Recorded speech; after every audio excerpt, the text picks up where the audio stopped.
Welcome to today's video where we delve into the complex reasons why people cheat in relationships. This isn't about pointing fingers or placing blame. It's about understanding the underlying issues that can lead to infidelity. We're going to roll up our sleeves and dig deep into 22 surprising factors that can put a strain on relationships and open the door to unfaithfulness. Stay tuned because this is information that can help you build stronger, more resilient relationships. Look, I've seen it 1,000 times, couples rushing into marriage for all the wrong reasons. They get caught up in the fairy tale, the wedding, the honeymoon phase. But what happens when the honeymoon is over and real life sets in? If you don't have a solid foundation built on trust, respect, and a whole lot of hard work, that marriage is going to crumble. And when a marriage starts to crumble, people start looking for comfort elsewhere. That's when infidelity rears its ugly head. So, if you're thinking about getting hitched, pump the brakes. Make sure you're doing it for the right reasons and that you're both fully committed to building a life together. A lot of people think cheating is all about sex, but that's not always the case. Sometimes it's about feeling emotionally neglected. When you're married, you need to make your partner feel loved, appreciated, and heard. If you're not nurturing that emotional connection, your partner might start looking for it somewhere else. And let me tell you, there are plenty of people out there who are more than happy to offer a listening ear or a shoulder to cry on. Don't let it get to that point. Make an effort to connect with your partner on an emotional level every single day. And listen, we all have a past, and sometimes that past includes some less than stellar choices when it comes to relationships. But when you get married, you're making a commitment to be faithful to your partner. That means leaving those old habits behind. If you're still carrying a torch for an ex, or you're still hooking up with random people, you're not ready to be married.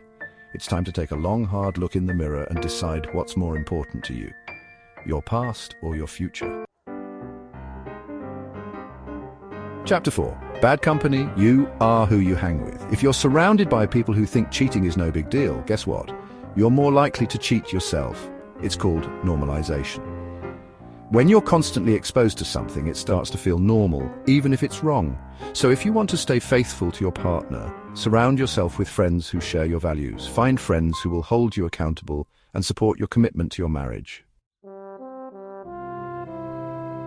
Chapter 5. Sexual frustration. Look, I'm a doctor, not a prude. Sex is a natural and important part of a healthy marriage, but when those needs aren't being met, it can lead to frustration, resentment, and even infidelity.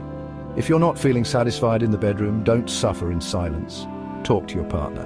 Communication is key in any relationship, and that includes talking about sex. Be honest about your needs and desires, and be willing to listen to your partner's needs and desires. Chapter 6. Perpetual misunderstanding. Let's face it, no two people are exactly alike, and when you throw two different people together in a marriage, there are bound to be some disagreements along the way, but it's how you handle those disagreements that really matters. If you're constantly fighting, yelling, and belittling each other, you're creating a toxic environment where infidelity can thrive. Learn to communicate effectively and resolve conflicts in a healthy way. Remember, you're on the same team here. Chapter 7. Working environment. I'm all for hard work, but not when it comes at the expense of your marriage. If you're spending more time at the office than you are at home with your spouse, you're playing with fire, especially if you're surrounded by attractive colleagues who are also putting in long hours. It's a recipe for disaster. Make sure you're setting boundaries between your work life and your personal life. And don't forget to make time for your spouse, even if it's just a quick dinner date or a movie night in. Chapter 8. Lust. Now, there's a difference between love and lust. Love is about commitment, respect, and wanting what's best for your partner. Lust, on the other hand, is all about instant gratification. It's selfish and it can be destructive. If you're constantly chasing after the next thrill, you're never going to be satisfied, and you're going to end up hurting a lot of people along the way, including yourself. Focus on building a strong, loving relationship with your spouse. That's where true happiness lies. Chapter 9. Distance. They say absence makes the heart grow fonder, but it can also make the heart wander. Long-distance relationships are tough. There's no way around it. When you're not physically with your partner, it's easy to start feeling disconnected and lonely. And that loneliness can lead to temptation. If you're in a long-distance relationship, you need to be extra vigilant about staying connected with your partner. Make time for phone calls, video chats, and even surprise visits, and be honest with each other about your needs and expectations. Chapter 10. Innocent help turned romantic. Look, I'm all for being a good person and helping others, but there's a fine line between being helpful and being too helpful, especially when it comes to helping someone of the opposite sex. It's easy for those lines to get blurred, and what starts as an innocent gesture can quickly turn into something more. If you're helping someone out, make sure your spouse is aware of it, and be careful not to cross any boundaries. Chapter 11. Career. Some careers, let's face it, are more conducive to infidelity than others. If you're in a job that requires you to travel frequently, work long hours, or be in close contact with attractive people, you need to be extra careful. It's not an excuse to cheat, of course, but it's important to be aware of the risks. Talk to your spouse about your concerns and come up with a plan to stay connected and accountable to each other. Chapter 12. Revenge. Two wrongs don't make a right. Never have, never will. If your spouse cheated on you, I know it hurts. It's a betrayal of trust that cuts deep. But seeking revenge by cheating yourself is only going to make things worse. It won't heal the pain. It won't fix the relationship. It'll just add more fuel to the fire. If you're hurting, talk to a therapist, a counselor, a trusted friend. Don't let your spouse's mistakes turn you into someone you're not. Listen, when you don't love yourself, it's hard to believe that anyone else could love you either, and that can lead to some pretty destructive behavior, including infidelity. If you're feeling insecure, lost, or unsure of who you are, it's time to do some soul searching. Figure out what makes you tick. What are your passions, your values, your goals? Once you have a strong sense of self, you'll be less likely to seek validation from others. Look, I'm not here to preach about the evils of pornography, but I will say this. It can be a slippery slope when you're constantly exposing yourself to unrealistic and often degrading images of sex.